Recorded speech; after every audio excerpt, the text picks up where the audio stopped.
అమీచిత్వాం ధృతరాష్ట్రాస్య పుత్రాః survey సహైవావనిపాల సంగైః భీష్మద్రోణసూతపుత్రస్తథాసౌ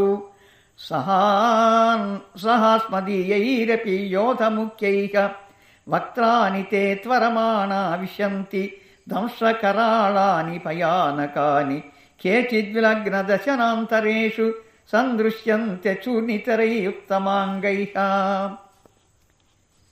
Dhritarashtra తనయులగు ఈ దుర్యోధనాదులందరూ తమ సైన్యములోని సకల రాజసమూహములతోడను అలాగుణ్ణి భీష్మ ద్రోణ కర్ణులను యుద్ధవీరులకు మా సైనికులతోడ మిగుల త్వరగలవారలై కోర పండ్ల చేత వికార రూపములైనవియు భయంకరములైనవియునైన నీ యొక్క ముఖములను ప్రవేశించుచున్నారు. అట్లు ప్రవేశించున్న వారిలో కొందరు నీ పండ్ల సందులయందు రగులుకొనిన వారై పొడి పొడిగా చేయబడిన శిరస్సులతో కనబడుచున్నారు.